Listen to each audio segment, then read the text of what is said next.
What is up, everybody? Welcome back to the Full Disclosure Podcast. And today we are joined by Nathan, as usual, and Sports Chat with Matt. Matt, how's it going, man? You want to introduce yourself a little bit? Tell us what you do, who you are, how long you've been making content for. Yes, sir. No, I appreciate you guys letting me join you. I enjoy the pod a lot. I think you guys do a great job. Both are level-headed. Obviously, your supporters are Jake, but you also will hold him accountable, and you guys aren't just hyping him up for no reason at all. So I think you guys do a great job. And yeah, I started my podcast about 2 years ago. I cover a lot of college basketball, but I also like to cover some combat sports, particularly Jake Paul. I find the whole experiment very interesting. And as we'll get into, I was not a Jake Paul fan originally. And over time, he began to win me over. And I think, I think there's a lot of exciting stuff that we'll get into. But yeah, Huh. appreciate it, fellas. No, 100%. Talk a little bit about that. What was your kind of, before we get into the fight, what was your like introduction to this whole like, I guess you could say crossover boxing, influencer boxing, but specifically Jake? Like, what was it that kind of opened your eyes and was like, made you think, yeah, you know what, I want to invest in this guy's fights? Okay, yeah. So no one before I answer the question about Jake, no one's happier to see influencer boxing dying than me. I think it was a joke. I think the zone made a terrible business choice signing a multi-year deal with the Squirrel and KSI. That just made zero sense from the start, and then ultimately they had that big event with Dylan Dennis, Logan Paul, KSI versus Tommy. Both fights were awful, and they blew their opportunity. They put all their eggs in one basket. So I'm happy to see the end of influencer boxing, but Jake really is no longer he's more of a boxer than he is influencer. But yeah, I mean, I pretty much was in it. Um, I can't act like I was watching the first of the influencer boxing fights with like KSI and Joe Weller, but I definitely was introduced to Logan and KSI fighting, and I didn't really know much about KSI at the time. Wanted KSI to win, and then the second fight, I think I probably wanted KSI to win at the time, and then but what really got me into it was Jake, because I couldn't stand Jake, quite honestly. When he was a YouTuber, I thought he was cringy, and I don't know if I can say this, but I thought he was douchey. I just did not have a lot of respect. Like, but I would watch his videos though. That's the thing, and I would just be like shaking my head, and I wasn't a fan of his. And and then when he went over to boxing, what really got my interest and what really got me back into following boxing was his fight against Nate Robinson. I found that super interesting. Okay, clearly Jake has some skill, some talent. He's been boxing for however long at that point in time versus this freak athlete. If you give him a few months, can he beat this guy who's been boxing for a while? I thought it was interesting. Really wanted Nate Robinson to win that fight. I was nervous heading into it because I didn't want Jake to win, but obviously Jake did win. And then, yeah, that's kind of my introduction. Was the Nate Robinson Jake fight is when I really started following the sport closely. Yeah, and do you know what? One thing you touched on there, you talked a little bit about the Nate Robinson fight at the time being intriguing. I think that's something that goes over people's heads a little bit. At every moment these fights were made, there was always a case to be made of why Jake could be an underdog, why he could lose. I mean, maybe not so much with Borland and August, or Diaz, but really I would say up until Tommy, like Nate Robinson, a lot of people thought Nate was gonna win, right? They thought he could at least have a good chance, right? I don't think anyone thought Jake was gonna handle it like that. No, Besides maybe some people more in the scene, some people in Vegas who were around gyms where Jake was sparring. But all in all, a lot of people really thought that Nate had a chance. Same with Ben, same with Woodley, and they weren't really wrong. I mean, we saw Woodley give Jake a really good fight the first time, and even the second time it was a bit of a dirty fight. Silva, etc. So every match Jake's kind of had at the time, there's always been a chance or the idea of a chance of him losing, I think. 100%. The goalposts always move. Yeah, we look in hindsight and say, oh, he's fighting this guy now, but like I already fought that guy. We kind of look back on it with a different lens now that he's run through these guys than we do at the time of the fight. Like, to me, Jake, I believe, was a betting favorite for a lot of these fights, but a lot of people had him losing every single fight from Nate Robinson. A ton of people thought Robinson was going to beat him. ton of people thought Askren was going to beat him. Dana bet $1 million and so on. So yeah, the goalposts always move with Jake. 100%. Now it brings us up to the current day. Jake Paul is fighting Mike Perry July 20th. I said this before, and I want to get your thoughts on it. And then Nathan, maybe you could jump in a bit. But I feel like this is Jake's toughest challenge since Tommy. Would you agree with that? Like, bit tougher than Diaz, Borland, in August. I think 1,000%. This is by far the toughest challenge. I think Diaz was a tune-up fight. I think Diaz was. I'm honestly a little surprised Jake didn't get him out of there, but maybe he wanted to get the rounds, and that's something I thought about. Like, was Jake truly going for the knockout, or did he want to get his or get as many rounds in as he could with this new team?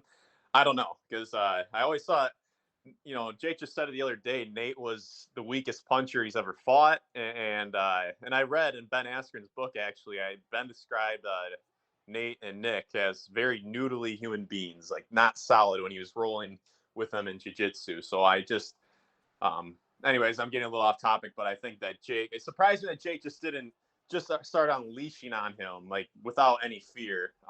And then, yeah, I think this is by far his toughest task since the Tommy fight pretty easily. And I think, in my opinion, it's by far Perry and Tommy were the two toughest challenges Jake has fought so far. Yeah, so just describe again then your initial feelings and reaction to the news then when the Jake Mike Perry fight was announced. Like, what's your thoughts on the fight itself? Are you excited? Can I just give us your thoughts on that? I'm super excited. I think this fight, I think this is a better fight than Mike Tyson, quite honestly. I think this is the perfect fight for where Jake is right now in his career. So no, I think it's going to be great. I'm considering going down to Tampa, Florida. I love the great state of Florida, so I'm considering going there, maybe attending the fight. So we'll see, but I'm super excited. Oh, that's cool, man. Yeah, no, that's brilliant. Listen, the last time Jake fought in Tampa, we all know what happened. Tyron Woodley, the knockout in the Amalie Arena. So Yes, hopefully sir. lightning can strike twice, and that happens again. What I always find crazy about this Jake Paul journey is too many people just move with the times, too quickly. No one really stands still for a second and looks at the bigger picture. You've got Jake Paul doing a face-to-face with Mike Perry, who's an absolute, animal. The guy's a freak of nature, like all these UFC fighters are. And Jake Paul's calling him a bitch. He's cursing him out. Like, this is Jake Paul. As you said earlier, Matt, Jake Paul used to be this cringy, goofy YouTuber. Now he's doing face-to-faces with guys like Mike Perry, talking shit. And that's because he's obviously put the years and years into the boxing scene to get good enough to be able to challenge these, UFC fighters in combat sports and take them on. And people will say, oh, well, he's boxing them. He's not facing them in a cage. He's not facing them in, like bare knuckle, as they keep saying that Jake should do with Mike Perry. But see, the thing is, when you look at so many different UFC fighters who have jumped into the boxing ring, you look at Ngannou with Tyson Fury, gave Tyson Fury one of the toughest boxing matches of his career. You look at Sonny Bill Williams, the boxer who lost to Mark Hunt, the former UFC fighter. You look to Chavez Jr., the boxer who lost to former UFC fighter Anderson Silva. You look at Greg Hardy, former UFC fighter, defeated Tazim Rahman Jr. These are all boxers more experienced than Jake Paul, who have either had a very tough battle with a UFC fighter in the boxing ring or they've lost. Now, Jake Paul, with nowhere near the experience those boxers had before fighting these UFC fighters, is stepping up and facing these guys in the boxing ring, and it just doesn't get enough credit. It's crazy to me how people just seem to always, you're seeing excuses roll out again towards Mike Perry, like he's small and, he doesn't box, he's a bare knuckle guy. Like, bro, it's just shocking, isn't it? People that just can't give Jake his credit. Oh, have you seen how big everyone wants to call Mike Perry small? Have you seen how big that guy's head is? Like, look at him facing off with Logan Paul at the Misfits when they thought Danis might pull out. Dude's got a big head. Dude is not a little guy. Yes, he might be 5'10", but he's thick. He's fought at 185. And I don't think he'll have any problem at the time of the fight getting to 200 pounds. It won't be a problem at all. I don't think he's a little guy at all. He destroyed Luke Rockhold, who is, everyone. There's a consensus there that, yes, Luke Rockhold is a big guy. Perry's, to anyone calling Perry little, I strongly disagree. Like, you can call Woodley little, but he was still a tank. He was a little tank. He was short, but he was a tank as well. But Perry, I don't look at him as little at all. Yeah. When it comes to these detractors, Matt, this is why, I find your story, really cool as well. Obviously, as you said, you didn't really, fuck with Jake too much in the beginning. You didn't really like his character. Then he won you over eventually. He was starting to win fights against guys like Tyron Woodley. You were then watching his press conferences. You were seeing what Jake was saying. You were liking what he was saying, and you sort of, turned over and started to like Jake Paul.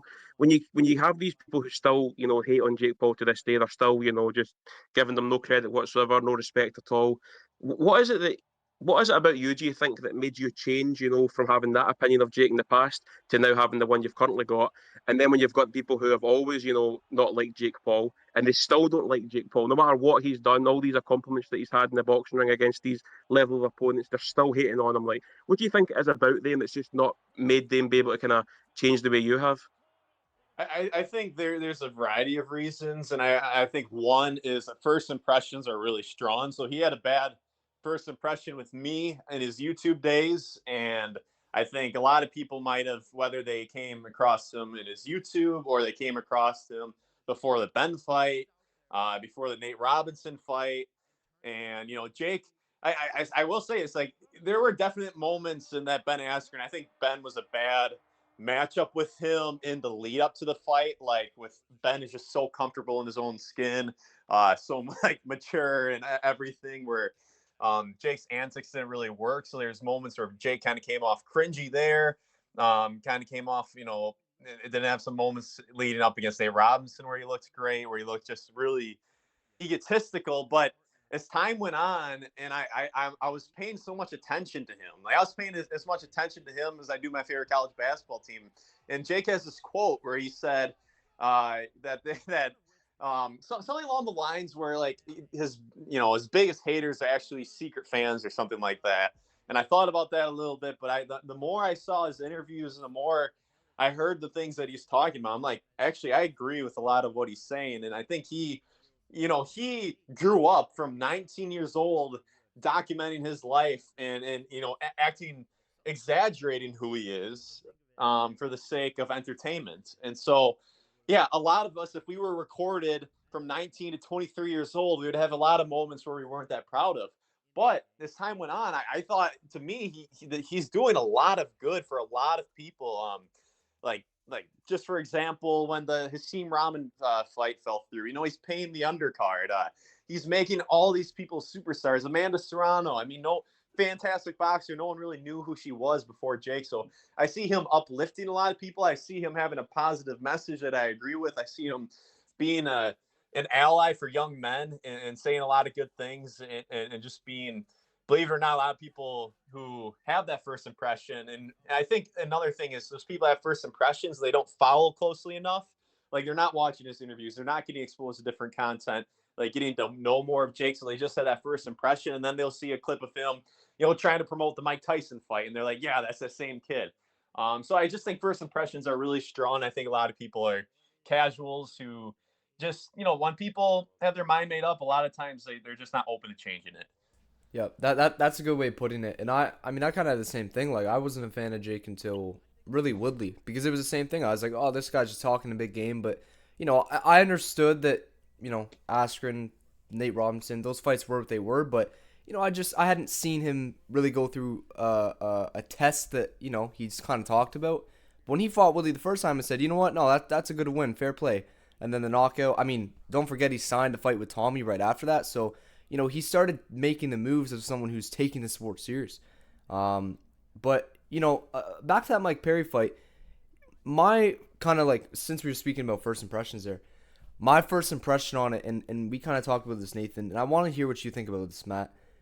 Obviously, in the last year and a half, Jake, he's fought Ryan Borland, Andre August, Nate Diaz, guys that, yeah, Nate went the distance, and, it is interesting that it did. I thought he would get Nate out of there too, but that went to distance. Wasn't a great showing. August and Borland, very quick, one-round fights. Jake's talked a lot about this new team and his skill set development in the last year, and that no one's really seen him as a fighter, which is true, right? Since August last year, we haven't seen really what he can do in the later rounds. So in a fight with Mike Perry, if he's not able to get him out of there quick, how do you see that fight going? Do you think we're going to see a Nate Diaz-esque performance here where, going into the later rounds, it maybe just gets a little bit sloppy? Is Jake going to, play into Mike's game a little bit like he did with Diaz, fighting him on the inside? Like, how do you think this fight goes, in the later rounds if it does go there, considering how much he's talked about his improvement with his new team. Yeah, and I think I know you guys had Danny Smith on the show and maybe BJ Flores, but I do think the new team was the right move for Jake. I thought his improvement kind of got a little stagnant at some point, but um, yeah, the way I see this fight going is, I think Jake, this fight is so great for Jake because there's a fear factor involved. I know a lot of fighters say they fear nothing, but no, there will be legit fear in Jake heading into the build-up, and that pressure creates diamonds. So I think you're going to see the best Jake Paul possible because he trains his ass off for every fight, but there's a little something extra when the other guy's capable of doing damage to you. Like, I mean, we all knew Nate Diaz wasn't really going to do any damage to Jake, and we all had a pretty good sense that Jake was going to run through Augustin Borland, but I think there's going to be fear, just like similar to Woodley a little bit, where Jake was understanding that Woodley, he's got that knockout power, so Jake had to fight him differently than he would fight an Anderson Silva or Nate Diaz, who doesn't have that same power. So I think Jake should box this fight. I think there's a chance this is a total bloodbath. This is a total war slugfest. I do think there's a chance because I think both guys are dogs and like that. But I think that's would be playing into Perry's hand, and I don't think Jake should be living on the inside with him and falling into that trap. He should outbox him, and yeah, that. So I would guess that I think it will be a war, but I think Jake should stay on the outside, use his length, and box him. And I think Jake. It would either be a late round stoppage for me or a Jake decision. Interesting. Listen, as I said, obviously boxing's all about opinions. Personally, for me, I think Jake should have stuck with Danny Smith. I just think that when I look at that development Jake made from Tyron Woodley rematch to Silva, I talk about that a lot in the podcast. I just that improvement for me was unbelievable. Jake looked like a completely different boxer, and obviously Danny Smith played a massive role in developing Jake into that. Not to mention the fact that he was obviously having to face a southpaw in Anderson Silva that night too. So that was for me. Very impressive showing by Jake that night under Danny Smith, and I think since Jake Paul has now moved on from Danny Smith and Theo Chambers has came in. Obviously, Theo Chambers, he brings that Kronk style, but with what you were just saying there, Matt, about on the inside and a war, that's what Mike Perry's going to be looking for. The Kronk style is all about that, isn't it? It's all about a very front forward, aggressive style of boxing, and that will play right into Mike Perry's hands if Jake Paul decides to do that. So I really do hope that, as you said, he does decide to more kind of box with them and stay on the outside, stick to the jab, keep moving around the ring. I think that's the best way to defeat Mike Perry. I think if Jake Paul gets drawn into a bloodbath battle like he did against Nate Diaz, it will not be too good for Jake, because Nate Diaz is one thing getting drawn into one with him, where his punches aren't quite as devastating, they're more slappy. Sort of punches, whereas Mike Perry can crack, and if Jake Paul takes one too many of those, he could be in a little bit of trouble. So, I think Jake's got to play this one very smart. What I want to say is this though, Matt. Obviously, Jake Paul was round about 230, 240, as he said, as he was building towards the the Mike Tyson fight next month. However, now obviously that he's going to be fighting Mike Perry, he's going to have to cut that weight down. Maybe he's going to come in at say maybe 200 pounds, 199. So he's going to be having to cut 30 to 40 pounds of fat, within the next like 4 weeks or so. Like, if Jake Paul then goes into the kind of latter rounds, and I know Jake says, 1 to 3 rounds he sees this fight going, and hopefully for Jake that is what happens. But if this does go past round 3, round 4, round 5, how do you think that weight cut in such a short space of time could affect him in the later rounds? Yeah, that's a great question. If this was a 10-round fight, I would be a little bit more concerned for Jake, but Jake has been through a lot of 8-round fights. I know there'll be a big weight cut. We saw him. He cut probably too much weight against Nate Diaz and Tommy Fury. Like Jake weighed in at 182 pounds against Fury. Like, he should never.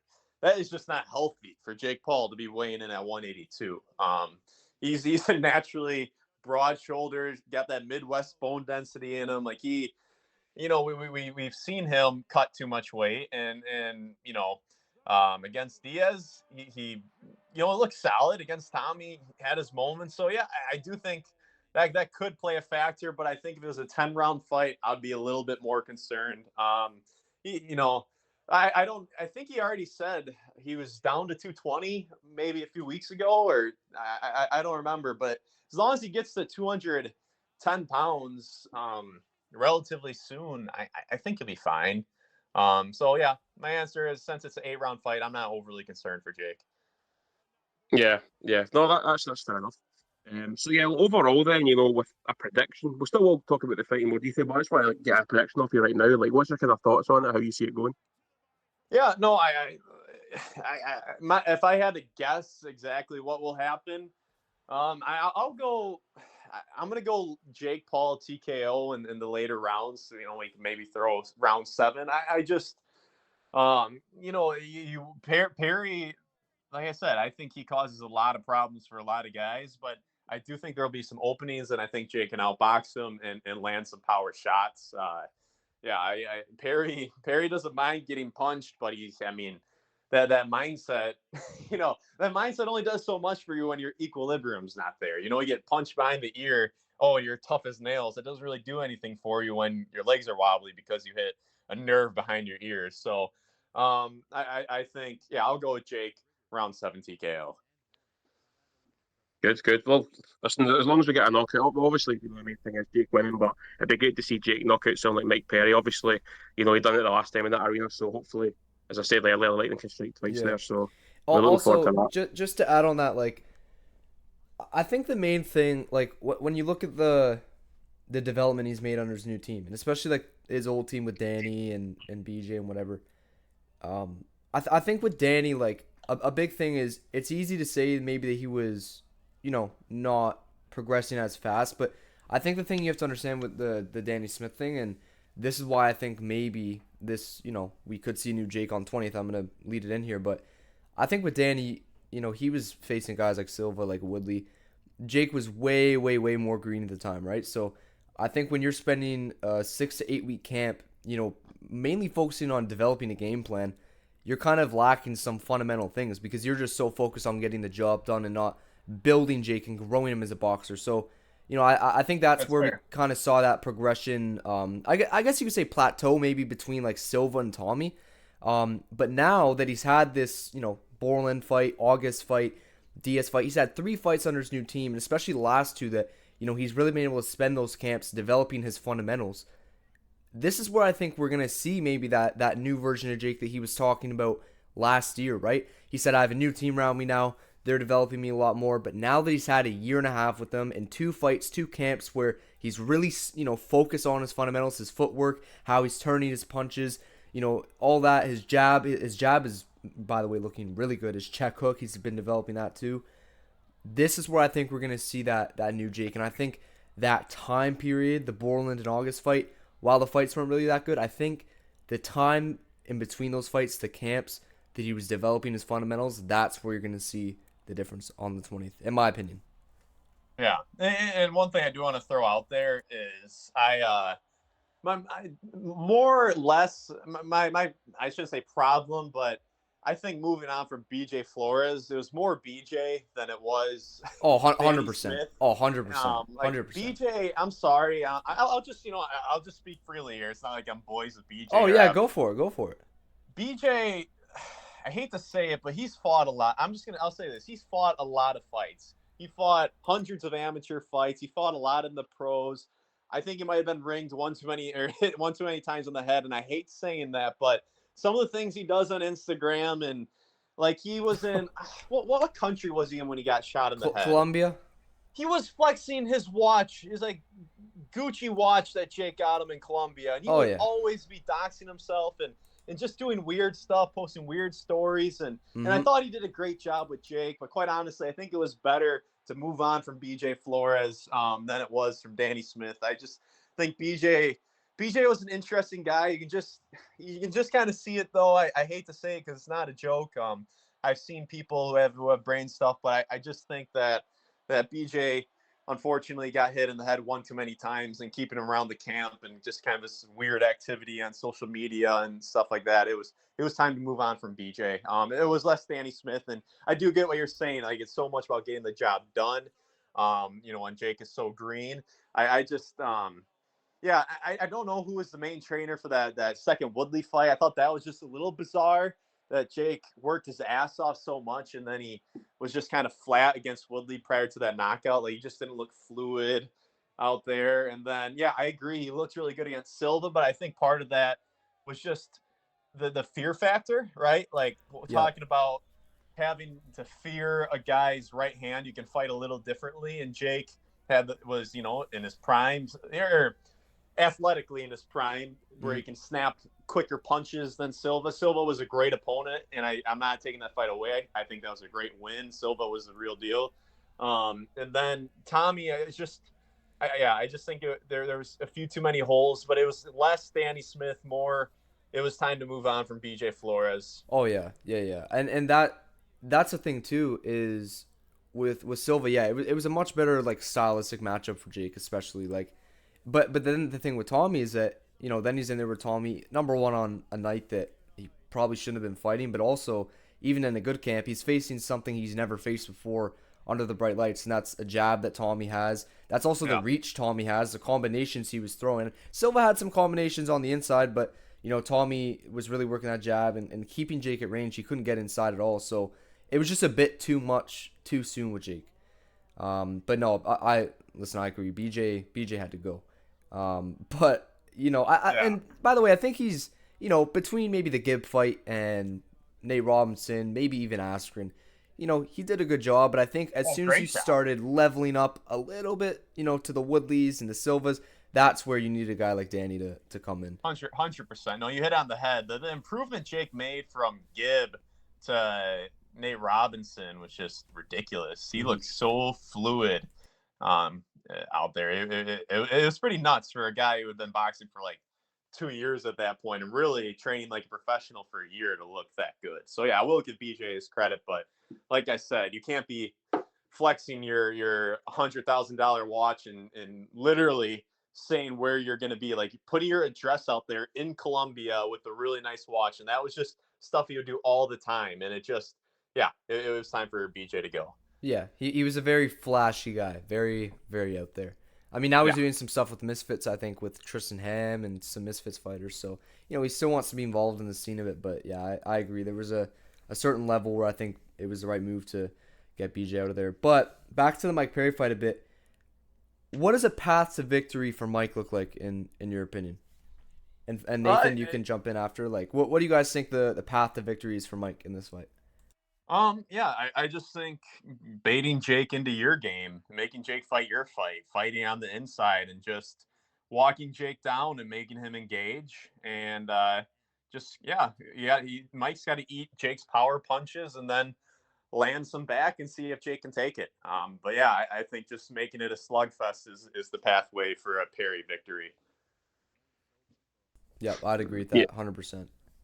Yeah, whereas with Jake, obviously, his game plan should be staying on the outside a lot more, not getting drawn into Mike Perry's game too much. Listen, Jake Paul, he is going to be on the inside, a few times throughout the fight, but he can't be in there too long. He has to get in and out, land a few good shots, then back out again, because Mike Perry's going to want him to stay there for as long as possible. We saw, with the Jake Silva fight, as you mentioned earlier, Nick, Silva's inside fighting game that night was really good. He was catching Jake with a lot of uppercuts. So, obviously that's been, nearly 2 years since that fight. So I'm sure Jake's, progressed a lot since then, obviously. But as I said, Jake can't get drawn into that battle too much like he did against Nate Diaz. He can't allow that to happen against Mike Perry. And I know people may say, it's more of a boring style, stay on the outside with your jab. But that's boxing, isn't it? It's boxing at the end of the day. It's not brawling.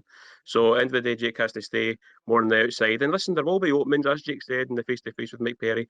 There's a lot of holes in Mike Perry's game that Jake Paul's looking to exploit and expose. So, he's going to be doing that obviously on the night, hopefully. And but yeah, I just think he has to be careful not to get drawn into Mike Perry's game too much. But so Jake's key to victory is kind of stay on the outside, stick to that jab, keep moving around the ring, not get drawn inside too much, and hopefully, later in the rounds he can get that knockout.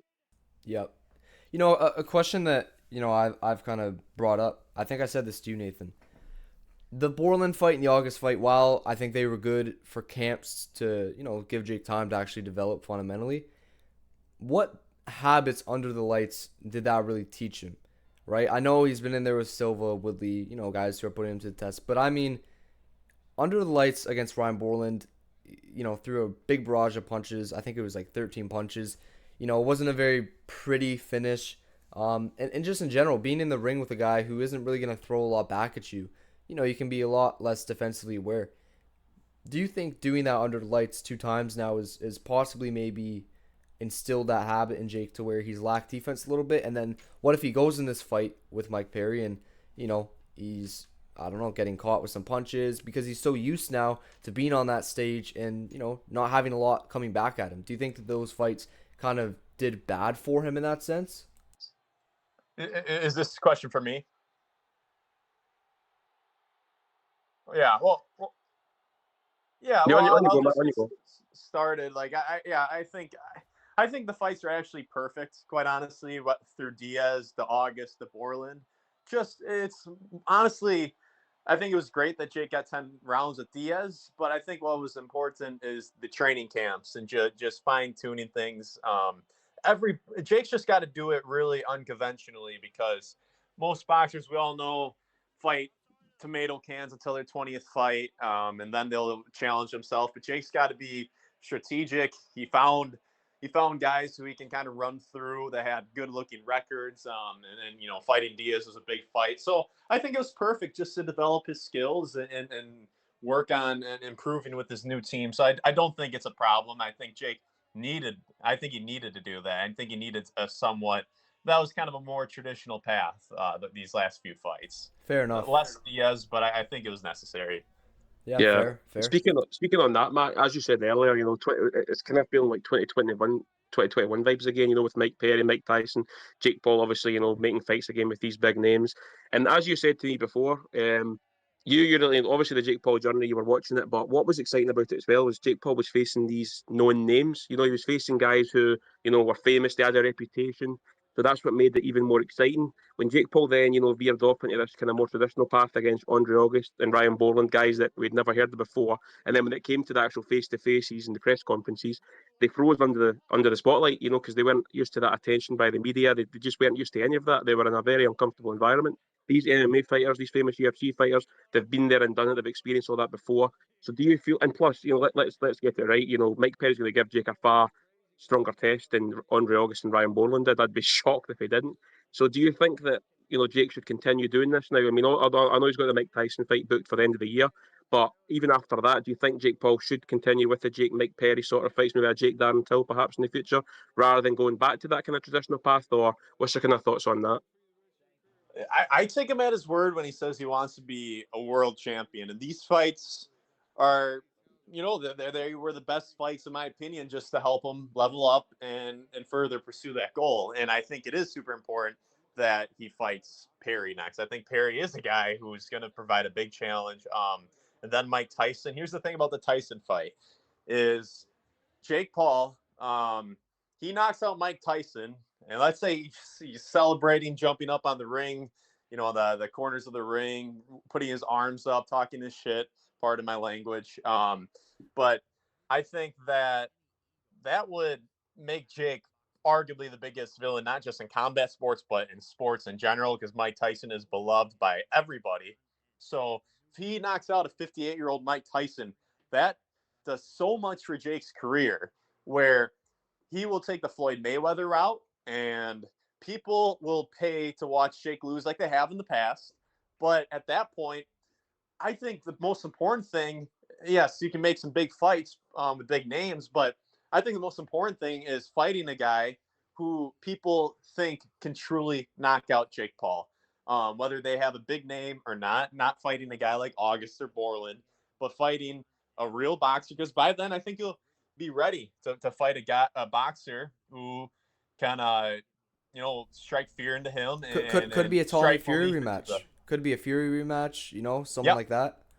100% a Fury rematch or whoever. Like I just had Kelvin Henderson on the show, and he talked about how Jake kicked him out of training camp after one of their sparring sessions. Like yes, Kelvin's not a huge name like a Tommy Fury, but that guy, he's charismatic. He can talk his stuff, and he's just an example. Like he's the kind of guy who people would be like, okay, yeah, this dude's a real fighter. He fought for a world title. He would go back and forth with Jake in the press conferences and make it entertaining. Like I think that after this Mike Tyson fight, it'd be about people believing Jake can lose, because there will be a point where if Jake fights MMA guys, no one will think Jake can lose, especially if he beats Mike Perry, who's going to be one of the best out of all of them.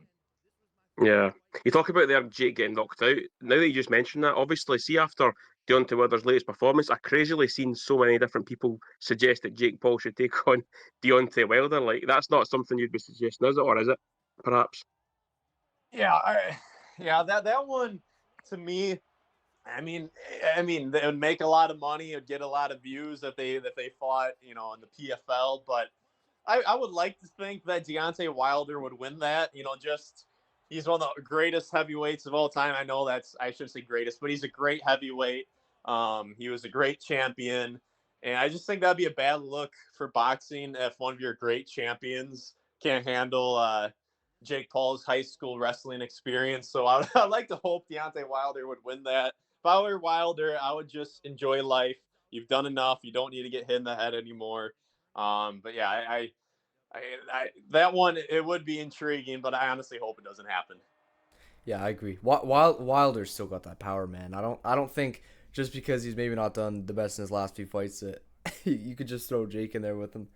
Well, not in the ring for sure, but if you're talking PFL where Jake would go for a takedown, like that I think that's where Fox is getting at, or Nathan. Oh yeah, okay. I think that's where he's getting at, but like I said, I just think that'd be really bad for boxing if Jake, in his high school wrestling experience, ground and pounds Deontay Wilder. Yeah, it wouldn't be a good look.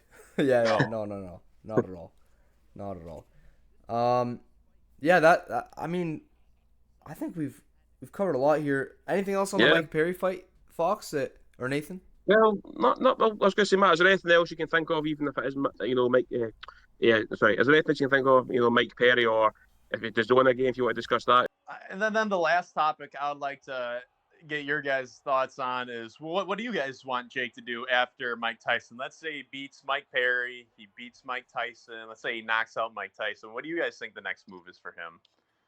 I think, well, first off, it's got to be KSI. It's got to be KSI, in my opinion. You got to close that chapter. But I think, the two opponents that I can just really think of off the top of my head, it's that KSI fight and then the Tommy rematch.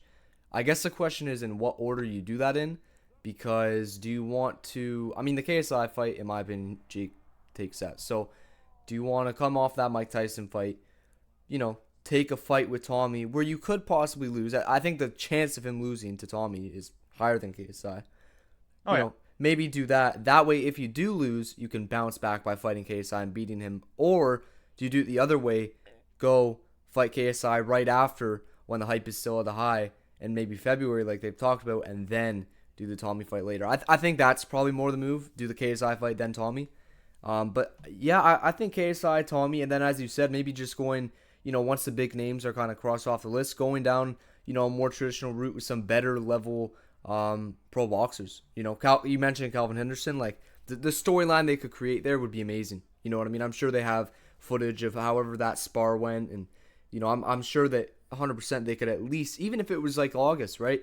Put it on the zone, not a pay-per-view, just, a free fight as long as you have a subscription. That model can still work with some better boxers, and I think that's what Jake will probably do. And especially, as you said, like, depending on how this Perry fight goes, I don't know where the intrigue is in, Jake versus Darren Till or et cetera, et cetera. I think maybe those could still happen, but after Tyson and Perry, I think KSI, Tommy, maybe throw Darren Till in there, whatever. But then I think the end goal is definitely just going down that traditional boxing route with some better pro boxers. And Nathan, any thoughts? Yeah, I do echo a lot of that. He definitely has to get back on Tommy eventually. Just watching, Jake Paul's BS episode the other day there with Sugar Sean, you can clearly see that loss to Tommy Fury does still hurt Jake. It is still on his mind a lot, and he does want to get that redemption. Then Sugar Sean was obviously, talking about, his loss and then getting that back eventually, putting that wrong right. Jake Paul obviously will want to do that with Tommy Fury further down the line. So, after this Mike Perry event's over with, then the Mike Tyson event, I think, he's got to be targeting that Tommy Fury rematch, hopefully sometime next year if he feels he's, ready to then step back into the ring with him, because that'll be obviously over 2 years then by the time next year comes since he fought Tommy. So obviously, hopefully, he's developed a lot in the gym since then, as I'm sure he has.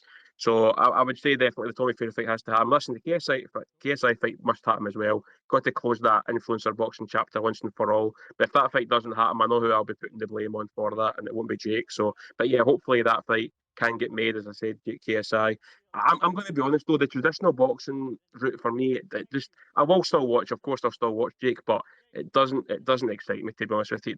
I've always liked seeing Jake Paulus, and I'm not going to lie. I'm a bit of a casual. You know what I mean? I'm not like a hardcore fight fan or anything like that. I prefer when it's like name versus name. That to me is more exciting. So if Jake Paul could stick to that, that's what I would be more interested in. I just find that there's more on the line when it comes to Jake Paul humiliating an opponent. Like look at this Mike Perry fight coming up. Mike Perry on the face to face the other day there, he said he doesn't have anything to lose. Jake Paul's got everything to lose. Do you know what? Mike Perry does have a lot to lose, because Mike Perry is the shit right now when it comes to BKFC. And if he gets slumped and slept by Jake Paul, his name will not be the same as it was previously at the BKFC. His fans they won't mess with him as much. So Mike Perry does have a lot on the line here. If he gets slept, you saw what happened to Nate Robinson, you saw what happened to Tyron Woodley after they get slept by Jake Paul.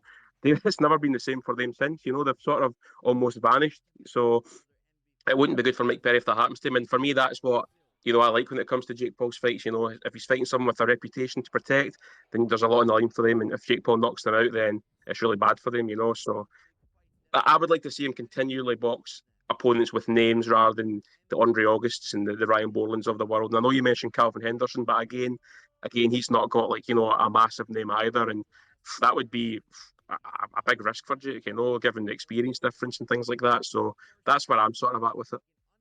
Yeah. So, one thing with KSI is I would advise Jake, and the chances he's watching this is the only shot KSI has is he would drain Jake. He's not going to fight him unless Jake is extremely drained, like showing up like he did against Tommy Fury, way too light. So that's the one thing, and it's like I'm not too optimistic that fight happens. And for me, I like seeing him fight real fighters. I think KSI is honestly really bad, and he's not entertaining at all. I do think Jake would run through him, but KSI is good at surviving. Like he literally did not show up to fight Tommy Fury at all. He just hugged him until the fight ended. But yeah, I would say a name that would be interesting. Eventually, as Jake does pursue becoming world champion, I feel like he's got to start fighting some boxers. And my point being is his name will be so big by the time, like Jake will be so controversial after he beats Mike Tyson, that a lot of these guys, as long as they're not like Borland and August, where they're really boring individuals and they honestly weren't that great of fighters. If someone's charismatic and is a really, like, you can watch highlights, you're like, okay, this guy's really good. Oh, he did this. Then I think people will get on board. I think agree. eventually, I agree. Yeah. I think eventually he's gotta start fighting those boxers as he pursues his world championship aspirations. And yeah, and a name that I would throw out there, which would be a good step, like you don't have to jump to Canelo right away. Would be get Cesar Chavez. Like hopefully, you get him on the undercard of the Mike Tyson fight. Hopefully he beats Darren Till, then you can beat Julio Cesar Chavez, who has all that experience, and that'd be a good matchup. It would test Jake, but Jake probably should win that, which is crazy to say, but just with youth and Jake's discipline versus Chavez's party habits. So I think that would be an interesting name. Yeah, the Tommy Get Back would be great. I honestly think Jake, Tommy's been a little banged up, but I think Jake just has more heart and more fire in the game of boxing. So I definitely think Jake has improved far more than Tommy will have from the last fight. So I think that would be an interesting fight, another real fighter. But Tommy, if Tommy wants to price himself out and be a pain to negotiate with, then don't, break your back trying to get that deal. There's so many guys who'll sign up. And then I'll leave you with one more name who I think would be interesting.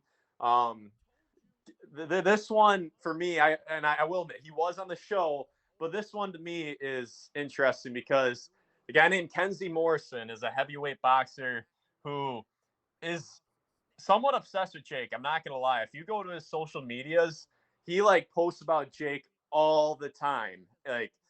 And he's been running his mouth for years towards Jake. And Kenzie, why I think he's interesting is because he's Tommy Morrison's son. You want to talk about a name?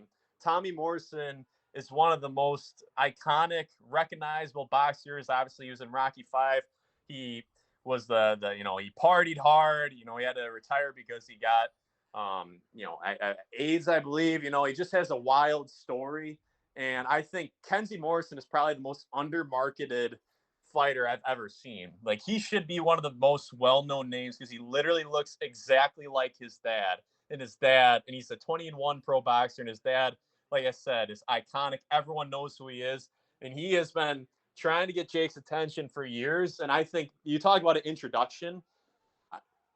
When they announced that fight against Haseem, and I'll wrap this up shortly. When they announced that fight against Haseem, a lot of people were like, oh yeah, that guy Haseem, who also has a legendary dad, but nothing more recognizable or name recognition like Tommy Morrison. They're like, oh yeah, he got knocked out by Tommy Morrison's kid. When talking about Haseem Rahman's kid, they're like, oh yeah, Tommy Morrison's kid knocked him out. Like, Dana White said it, Chael Sonnen said it. I'm telling you what, like, I think that's Jake would be so big, and if he was willing to fight Haseem Rahman, which I think it was too early, but in 2022 in August, I think down the road, fighting Kenzie, I think that fight would be absolutely massive because Kenzie's a really likable guy, and I think as soon as you introduce him to the public, I think people would fall in love. They'll be like, oh yeah, this 6'4", 20-1 pro boxer will beat the brakes off of Jake. And I do think Jake has advantages in that fight. I do think Kenzie obviously has some, but I think Jake also has some advantages. If I were Jake, I would look into that. I really think that would be an interesting fight that Jake could win. And what would anybody be able to say about Jake if he beats a 6'3", 6'4", 20-1 pro boxer who looks just like Tommy Morrison? I'm telling you, he should be. Whoever was Kenzie's promoter over the years should be sued. He has markability written all over him. So sorry to go on a rant, but that's another one that I would find. No, it's That's fine. okay. That's okay. Listen, I'm sure they have something to say. They always do have something to say, don't they? No matter what Jake does, so I'm sure they would have something to say. But I get what you mean. Yeah, that would be a full circle moment. Also, as you mentioned with the Haseem Rahman thing, you would need the skill to level out a little bit. I think give Jake maybe another year and a bit, maybe a bit more than that. But I like where we're going with the storyline of that. That would actually be a good fight. Yeah. I think he's, like I said, extremely. He has not been marketed well, but he looks just like his dad, and he's a 21 pro boxer. And I just think it'd be interesting to see in front of 20,000 people. I think Jake would have some advantages. So yeah. Yeah, look, it's definitely an honour to win the hat for sure. And that's what I mean. Like, as I said, I do like to see Jake Paul versus names. That's why, in the past I did suggest, Jake versus Deontay Wilder's brother. Because I was like thinking, Jake Paul versus Wilder, even though it would have been like Wilder's brother. So I was trying to suggest things like that in the past. If Jake Paul is going to go down that boxer route, maybe try and find boxers who aren't the most experienced or the most difficult, but they've got some sort of name value there. I know he tried that obviously with Tommy Fury, but I'm sure there is others out there, as you said, like Kenzie Morrison as that example. So, but yeah, going forward though, I would like to see Jake, throw less shade towards his old team. I do think it's time. He'd done it once again, another podcast the other day. I think it's time to move on now. Like Danny Smith did do a lot for Jake Paul, with that Tyron Woodley knockout, Anderson Silva win, and obviously came up short against Tommy Fury. But as Danny said to us in the podcast, that was a fight that he advised Jake Paul not to go through with. So he's sort of harsh there and letting Danny go after that. But besides, Jake, constantly kind of bringing up his old team and being critical of them, specifically Danny, I think that everything's looking good going forward. I'm looking forward to this Mike Perry event coming up next month. And look, I want to say thanks very much, Matt, for joining us on the Full Disclosure podcast. It's a pleasure to have you on. We look forward to having you on again in the future. So yeah, man, thanks for coming along. Absolutely. Yes, thanks for having me, guys. Of course, anytime. I appreciate you guys letting me join, and I'd love to come back on. And hopefully, I didn't rant too long about any of my thoughts. But I have no, this was great. It was great. Matt, this is what it's all about. That's what we said the other day. We're going to do a pod with you. We're going to make it far more in-depth, far more detailed, and it certainly was that. So you didn't disappoint, bro. Awesome. Well, I appreciate it, guys. Thank you. Thank you. We will maybe catch up after the Perry fight. We'll do a breakdown after the fight. That could be cool. Yeah, no, count me in. Just cool. Whenever you guys want me, I'll be game. Matt, where can people find you on social media? Yeah, so Instagram @SportsChatWithMatt, and then YouTube, same thing. Trying to grow the YouTube a little bit more. I'm trying to get back into combat sports now that the college basketball season is over. But yeah, guys, thank you very much and keep up the great work. Thank you, you too as well, Matt. We'll Thanks, talk man. to you soon.